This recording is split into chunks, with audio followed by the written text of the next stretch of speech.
No surprise to see Max Verstappen easily fastest on the Friday in preparation for the Spanish Grand Prix at Barcelona. If ever there was a circuit tailor-made for the RB19 created by Adrian Newey and his team in Milton Keynes, it is this one. Particularly now they got rid of that last chicane and it's a lovely sweeping right-hander. Seventh gear, seventh gear, backing off a little bit. Max was flat. Ferrari going down a gear at one point when they were on the test Pirelli tyre. A dramatic corner. Good to see that back in Formula One. And so in FP1, Max Verstappen just stamping his authority on the weekend out of the box. Quickest on soft tyres, medium tyres, the test tyre from Pirelli. Every time he went out, he was fastest. About 0.3 minimum to Sergio Perez, let alone to the rest of the field. Looked superb. Didn't have any issues apart from a bit of bouncing. Most of the teams encountered bouncing really for the first time this year, as far as I can see, to this level, particularly going into that new last corner. Sometimes at the end of the straight under braking, Ferrari were hit, Mercedes were hit, McLaren were hit, and even Red Bull a little bit. It was a question of adjusting ride heights a little bit, and this is obviously a regulatory thing now as well as just comfort for the drivers. But they seem to get through that pretty well for FP2. Not too much talk about bouncing in FP2 when the teams, as ever, did some soft tyre runs and then went to some fuel runs, and we'll talk about those in a second. But Max was relaxed, confident, as you would expect him to be. At one point, there was a radio message about, I think it was about the weather, something like that. And in the background, he could hear, of the radio, whilst he was driving around, he could hear a mobile phone ringing. And he said, I think that's Helmut's phone. Is someone going to get that for him? It just, when world champions, when racing drivers start talking like that and start showing how relaxed they are, it is bad news for everyone else. Just as a summary, Ferrari had a little bit of a weird day. They spent a lot of time in the second session, oddly, on the Pirelli test tyre, which some teams only ran for 3 or 4 laps, but Ferrari seemed to do quite a long run on them, to no avail really, other than to do a lot of good work for Pirelli, because of course they can't race them, and as a result found themselves out of sync with the other team. So when everybody else was going to medium tyres to do a setup run on medium tyres in FP2 with no fuel in the car just to see where they were on lap time, Ferrari uniquely were running softs at that point. You'll see that in the data that I've put together. So that was a little bit confusing, really, I guess, for Ferrari, let alone for us in terms of comparing times. And then they were slightly out of sync on the fuel tank runs as well as a result. And they've obviously used up an extra set of softs as well, which is kind of weird around Barcelona. But there you go. You can all see online elsewhere who was quickest on the soft tyres. That were the times overall for FP2. Max quickest. Fernando Alonso just behind him in the Aston Martin. Good lap from Fernando, but don't read too much into all that. I'm sure Red Bull were not stretching themselves any more than Aston Martin were either. There were new bits to try on the Aston Martin, as we will see in a second, and indeed on the Red Bull too. But let's have a look at what they did on those medium tyre runs, because they're quite relevant to what might be happening in the race in terms of the real genuine race pace, all on medium tyres. You can see Max 14.9 and there Fernando 15.3, so quite a significant gap. Sergio Perez 15.5, so think about that, over half a second to Sergio Perez. As I said in a live stream just a day or so ago, this circuit is all Max Verstappen. There are very few places where you could say they're sort of Sergio Perez territory. Traction runs with long straights afterwards, not even out of turn 5 down the hill. That's Max will be just as quick as Perez there, if not quicker. So yeah, I mean, that's showing there in the 0.6 gap. Nick de Vries, incredibly quick. The AlphaTauris look very good on race tyres. Nick de Vries 15.5, Yuki Tsunoda 15.6. And then George Russell, the quickest of the Mercedes, 15.7. On the basis that Max Verstappen's speed was totally predictable around Barcelona, the big question, I think, going into this race was always going to be, how are the new upgrades on the Mercedes going to enable it to close the gap to Aston Martin, let alone to Red Bull? And here we've had the first possible indication of where they are or where they're not, indeed, because George Russell, the quicker of the two, 15.7, compared with Fernando Alonso 15.3, and Fernando doing that time pretty effortlessly in terms of spending a lot of time in the garage and just going out and putting the lap time in, as indeed he did on the soft tyre. So yeah, George 15.7, Lewis 16.0, and not really looking the Lewis Hamilton of old, in my view, looking pretty scrappy. Corner entries a little bit wider than normal, braking quite late, just trying to get on top of the car. It looks to me as if he doesn't have a massive amount of feel from this car. Maybe it's related to the amount of anti-dive they're running, who knows. But George Russell 15.7, Lewis 16.0, a long way from Fernando Alonso at 15.3. Lance Stroll 15.7, 4/10 slower than Fernando. That's more than you would have expected given Stroll's pace in previous years against other teammates, but it says a lot about Fernando, of course. But I do think they are trying to get the balance of that car suited more towards Stroll. In other words, a little bit more understeer in the car. So look for perhaps more of an improvement from Stroll tomorrow. Lando Norris, 15.8, bit cantankerous on the radio, I thought today, sort of getting on top of the engineers, do this, do that, but not bad, 15.8. I mean, not bad, but not as quick as AlphaTauri, you could say, but quicker on this occasion than Lewis Hamilton and the Alpines. So, yeah, things changing all the time. As predicted, the Alpines struggling in a straight line. We'll see in a bit in the long runs where they are in terms of top speed. But Esteban Ocon, 15.9. Lewis Hamilton at 16.0. Oscar Piastri, good job again in the second McLaren, if we can call it that, 16.0. Nico Hülkenberg was quick on the soft tyres, very quick as ever. Haas, Ferrari, these signs of brilliance, and then they kind of disappeared down a hole again, but kind of one of those days for them. 16.1. Guan Yu Zhou 16.3. Bottas 16.4, Alfa Romeo there or thereabouts where they usually are. Kevin Magnussen, the other one. Pierre Gasly didn't get a run in, but was very good on soft tyres and fuel runs. And then Logan Sargent. So you can see the two soft tyre runs. They didn't run the medium tyres, I could see, with empty fuel on the Ferraris. Sainz 14.9, just equal with Max Verstappen, but he was on the soft tyres, so you got to look at least half a second, if not more, on the switch from the medium to the soft. Now let's have a look at what happened on full tanks. When I say full tanks, long runs, wouldn't have been full tanks, but long runs. As you can see there, as a one-off, you can just see the homework done by Red Bull and Max Verstappen today. The only runner to put in that number of laps with fuel in the car. And look, he did back-to-back, basically, with the medium and the soft. How's that for preparation for the race? And then dive deeper and look at the consistency of the lap times. Yep, slightly quicker on the soft tyre, but look at what he's doing. 19.1, 19.1, 19.4, 19.4, 19.5, 19.4. And then last lap, before they pull onto the grid and do the practice starts, do an 18.6. That's on the soft tyre. So the soft tyre showing no signs of deg either on that run on Max Verstappen, and the first run on the medium tyre. So compare him with anybody else there, and you'll see that he's mega quick on the medium, mega quick on the soft, and there you can see all the top speeds. So speed trap is 200 meters before turn one, well before the braking area for turn one. So depends obviously on toes, everybody's running with the DRS open on a Friday. So looking at a toe there, 3.24 for Max Verstappen, compared with George Russell, who got a toe 3.20, 3.20. So very impressive again with the DRS open. And then Max without a toe, he's doing 3.03, 3.03, 3.02, which is about on a par with Ferrari and Mercedes, about there as well. So Mercedes, the good news about the Mercedes is that it's quite quick in a straight line.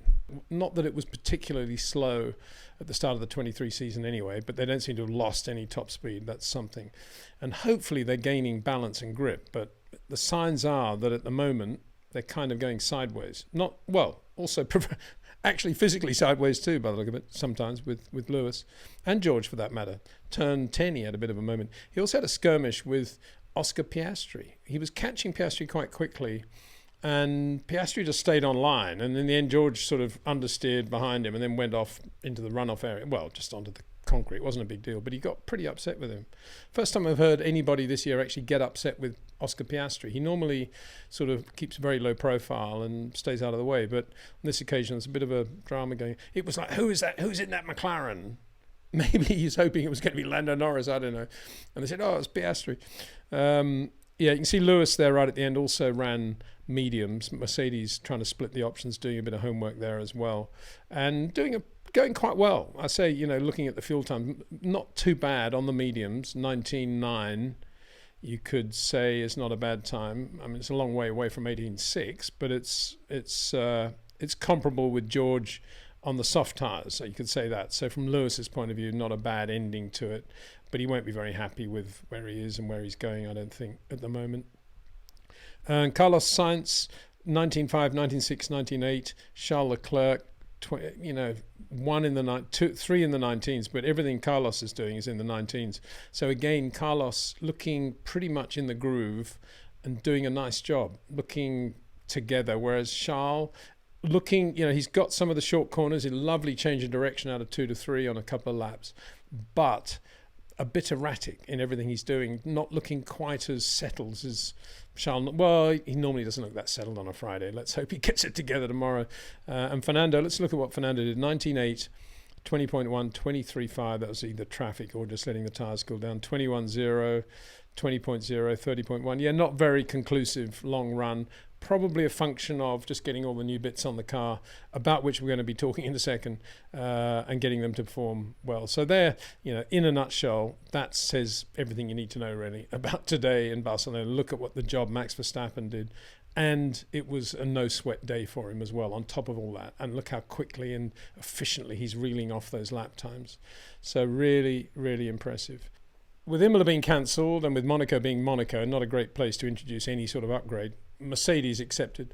Barcelona, therefore, is a venue where we're going to see a lot going on in the pit lane, technically speaking. So with no more ado, I will hand over to Shubham Sangodkar, who's had a look at some of the upgrades we've seen in the pit lane today in Barcelona. Barcelona is the correlation or the validation track that most of the teams have a lot of data on, right? So teams would prefer to bring some kind of an upgrade at this track so that they can get good validation data.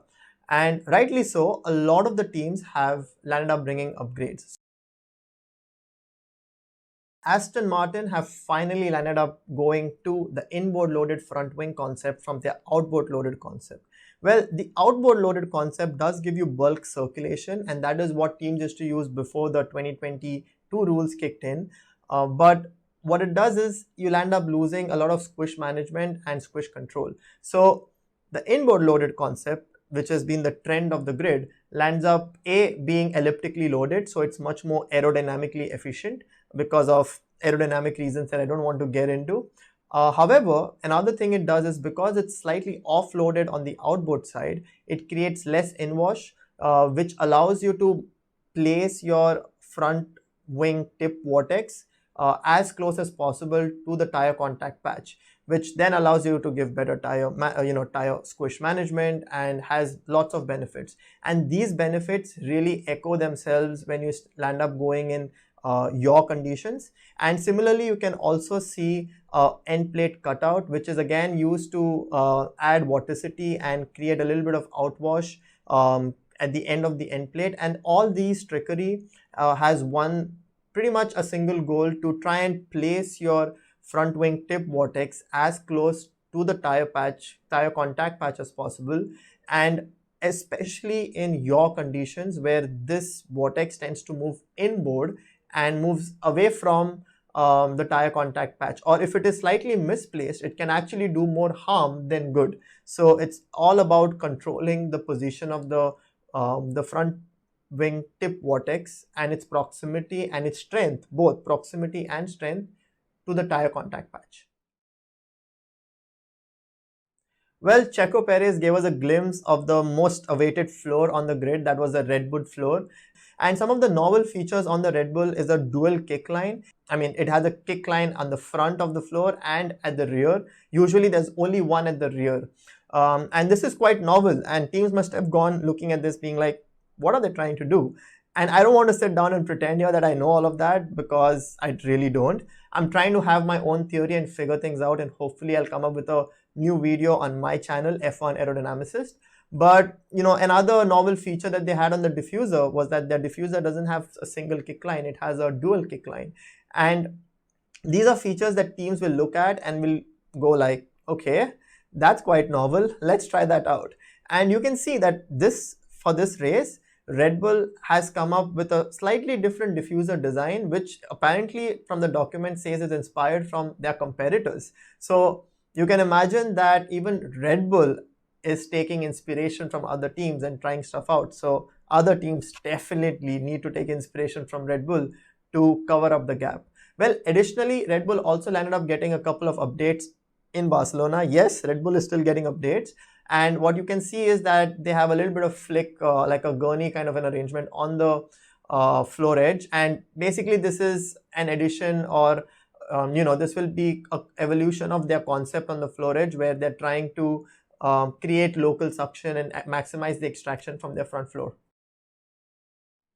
Well, Ferrari's come up with their own flavor of the gullies, and it's not as aggressive as it initially looked in a couple of pictures, but it's a slightly toned down version of what everybody really has on the grid, right? So what do these gullies do? Well, they're used to manage the cooling losses, and in Ferrari's case, the duct flow that also is quite unique to Ferrari itself, that small duct that they have, that duct lands up exiting in this gully. So the idea is to try and suppress these losses using all those flicks of vortex generators that you see on the bodywork itself, and suppress these losses and try and place them in a place where they do least damage, such as between the beam wing and the rear wing. So that's the idea of having these gullies, not just on the Ferrari, but also on the Mercedes and other teams as well. Ferrari also came up with a new floor and new floor edges, at least that's what we see.